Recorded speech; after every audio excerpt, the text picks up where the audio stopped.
bertanya kepada Tuhan. Bertanyalah Daud kepada Tuhan, apakah aku harus maju melawan orang Filistin itu? Akan kau serahkankah mereka ke dalam tanganku? 2 Samuel 5 ayat 19a. Sahabat Iktus yang dikasihi Tuhan, pernahkah saudara menarik diri sesaat dari keramaian, mengambil waktu hanya berduaan dengan Tuhan dan bertanya kepadanya tentang hal apa saja yang saudara tidak pahami? Tuhanlah ahli strategi kita yang selalu memiliki jawaban atas setiap persoalan. Dan bukan hanya sekedar pengatur strategi, tetapi Tuhan adalah pahlawan yang memperjuangkan kemenangan kita. Setelah Daud berhasil merebut Yerusalem dan membangunnya, ia tetap meminta petunjuk Tuhan atas setiap persoalan yang dihadapinya. 2 kali bangsa Filistin menyerang Daud untuk menangkap dia. 2 kali pula Daud bertanya kepada Tuhan apa yang harus dilakukannya. Meski tentara Filistin jauh lebih kuat dan hebat, namun Israel selalu mengalami kemenangan. Apa yang menjadi kunci kemenangan Daud? Relasi Daud dengan Tuhan begitu akrabnya. Ia selalu berkonsultasi dengan Tuhan. 1. Daud bertanya kepada Tuhan. Ayat 17-21. Pada umumnya orang yang maju berperang mengutamakan strategi perang, kekuatan tentara serta jumlah senjata yang digunakan. Namun Daud menomorsatukan Tuhan. Ketika orang Filistin maju untuk menangkap Daud, ia pergi ke kubu pertahanan dan bertanya kepada Tuhan, apakah aku harus maju melawan orang Filistin itu? Akan kau serahkankah mereka ke dalam tanganku? Daud menyadari bahwa jika Tuhan tidak menyerahkan musuh-musuh ke dalam tangannya, maka tidak mungkin ia dapat mengalahkan mereka. Meski Daud mempunyai satu pasukan besar yang dapat diandalkannya, namun ia tetap menjunjung tinggi janji Allah. Majulah, sebab aku pasti menyerahkan orang Filistin ke dalam tanganmu. Dalam kemenangannya, Daud berkata, Tuhan telah menerobos musuhku di depanku, seperti air menerobos. Menerobos dapat berarti mendobrak. 2. Daud bertanya kepada Tuhan. Ayat 22-24. Kemenangan tidak membuat Daud besar kepala dan meninggalkan Tuhan. Ketika orang Filistin maju sekali lagi dan memencar di lembah Refaim, Daud kembali bertanya kepada Tuhan.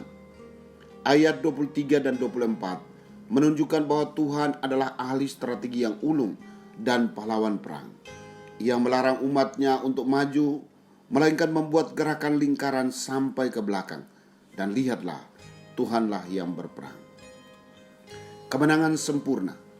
Dibanding para pengikut Daud, bala tentara Filistin jauh lebih hebat. Ia tidak berperang dengan mengandalkan senjata, strategi perang, ataupun militansi pengikutnya. Kunci kemenangan Daud adalah ia mempercayai Tuhan sepenuhnya, dan hal ini terbukti melalui tindakannya selalu berkonsultasi dengan Tuhan. Daud memiliki kekayaan yang bernilai tinggi, yaitu relasi yang intim dengan Tuhan. 3. Daud menaati Tuhan. Ayat 25. Dan bukan hanya bertanya, Daud juga mengikuti setiap detail yang Tuhan perintahkan. Ketika Tuhan perintahkan maju, Daud maju. Dan ketika diperintahkannya menyerang dari belakang musuh dengan membuat gerakan melingkar, Daud pun melakukannya. Ayat 19 dan 22. Dampak dari ketaatan tersebut adalah Daud berhasil mengalahkan bangsa Filistin di lembah Refaim. Dia meminta pimpinan Tuhan karena dia benar-benar mau taat perintah Tuhan. Daud digambarkan bukan sebagai pahlawan besar, tetapi sebagai hamba yang taat. Tuhanlah yang digambarkan sebagai sang pahlawan sejati. Ia mempunyai strategi perang yang jenius, dan ia juga yang berperang di depan Israel. Daud menyadari bahwa Tuhanlah yang menjadi tokoh utama dalam kisah ini dan bukan dirinya. Daud hanyalah hamba yang melakukan seperti yang diperintahkan Tuhan kepadanya hingga ia mengalami kemenangan. Sahabat Iktus, kemenangan seringkali membuat seorang takabur, menjadi lupa daratan dan menganggap diri hebat hingga mengabaikan Tuhan. Padahal seharusnya sebagai orang percaya kita meyakini bahwa Tuhan adalah tokoh utama dalam perjalanan hidup kita. Dialah yang mengendalikan segala sesuatu, sehingga satu-satunya cara bijaksana menjalani hidup adalah mengembangkan komunikasi dengan Tuhan. Kita bertanya dan Tuhan menjawab. Saya percaya bahwa Tuhan sanggup menerobos atau bahkan mendobrak setiap masalah hidup saya, dan Ia pasti memberikan kemenangan kepada saya. Ini tidak membuat saya sombong, tetapi justru saya semakin mengandalkan Tuhan dengan jalan selalu bertanya kepadanya mengenai hal apa yang harus saya lakukan.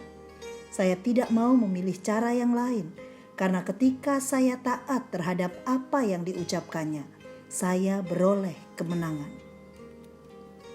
Sahabat Iktus yang dikasihi Tuhan, sudahkah saya bertanya kepada Tuhan mengenai persoalan hidup saya? Apa yang Tuhan ingin untuk saya lakukan dalam menghadapi persoalan saya? Apa yang dijanjikan Tuhan kepada saya jika saya menaati apa yang diperintahkannya?